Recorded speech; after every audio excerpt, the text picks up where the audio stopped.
ये लोग सवाल पूछना चाहते हैं। जनता ने आपको ये बता दिया कि जनता का फैसला क्या है, क्योंकि आपको एक गरीब की पेट की आग का अंदाजा नहीं है। वो मेहनत करता है तो रोटी खाता है, उसे भूख लगती है। आप लोगों को भूख नहीं लगती, आप लोगों को सिर्फ नोटों की भूख लगती है।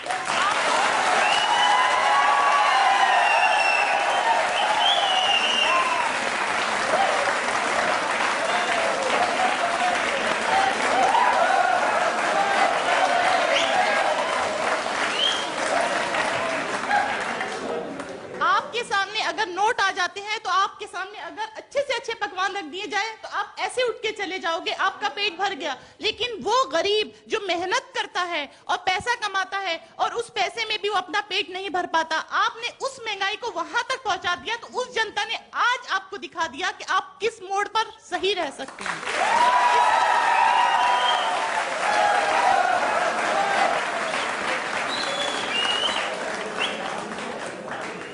बहन जी, पहली बात तो यह है कि जनता ने हमको 2004 में भी सबसे ज्यादा वोट दिए, 2009 में भी सबसे ज्यादा वोट दिए, और सुन लीजिए 2012 में भी सबसे ज्यादा वोट दिए।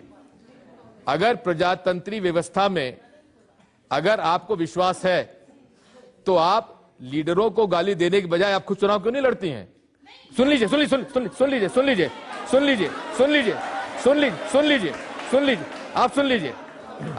मेरी बात।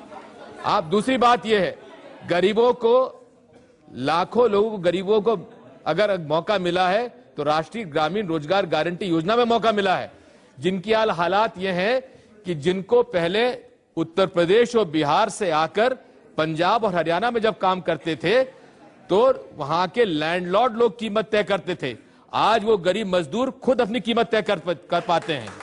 आप सुन लीजिए मेरी बात। दूसरी बात, किसी भी प्रजातंत्री व्यवस्था में आप पॉलिटिकल लीडरशिप को अगर इस प्रकार से सबको बेईमान कहेंगी तो मुझे इस बात की आपत्ति है। सुन लीजिए मेरी बात, 10 साल तक मैं मुख्यमंत्री रहा, मेरे पर जिसने भी आप आरोप लगाया, मैंने उसको कोर्ट कचहरी में जाकर खड़ा कर दिया, क्या प्रमाणित करो दिग्विजय सिंह बेईमान है। एक में भी प्रमाण नहीं दे पाया, सबको बेईमान आप मत कहा करिए, ये अच्छी बात नहीं है।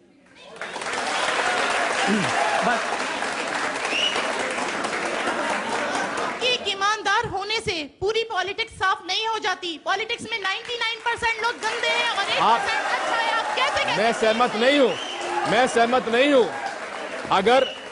अगर जनता जिनको चुनती है उनका आप इज्जत नहीं करेंगे तो डेमोक्रेसी सफल नहीं होगी। जनता को चुनने का अधिकार दिया गया है। अगर आप अपना प्रतिनिधि ईमानदार चुनेंगी तो अपने आप सफाई हो जाएगी। लेकिन आपका ये कहना कि सारे राजनेता बेईमान हैं, मैं इस पर आपत्ति करता हूं। नहीं, हम अपना प्रतिनिधि तो ईमानदार ही समझकर चुनते हैं, लेकिन जब वो चुन लिए जाते हैं उसके बाद उसकी गंदगी जो है वो सारी बाहर आ जाती है। इसीलिए मैं आपसे कहता हूं जरा ठोक बजा के ईमानदार व्यक्ति को ही चुनिए। अब ईमानदार व्यक्ति हम किसे मानेंगे? कौन है ईमानदार व्यक्ति? किसी के चेहरे पर किसी के चेहरे पर नहीं लिखा है कि वो एक ईमानदार व्यक्ति है।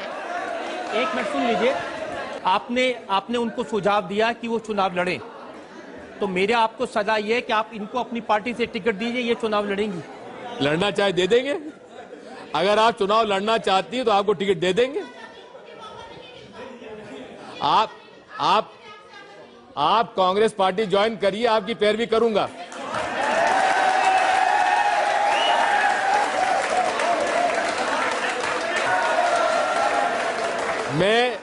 सुन लीजिए, मैं जब मुख्यमंत्री रहा था तो 1 घंटे रोज सबसे मिलता था बिना अपॉइंटमेंट के। अभी मैं एआईसीसी जनरल सेक्रेटरी हूं, शाम को 4 बजे से 5:30 बजे से 6 बजे तक मेरा दरवाजा खुला रहता है, बिना अपॉइंटमेंट के आप मिल सकती हैं। चलिए, अब मैं आपके पास बिना अपॉइंटमेंट के आऊंगी। एक बार मुझे मौका दें। जनता के बहुत सारे सवाल हैं, बहुत सारे इल्जामात हैं। हम एक ब्रेक के लिए रुकना है और ब्रेक के बाद आपकी अदालत में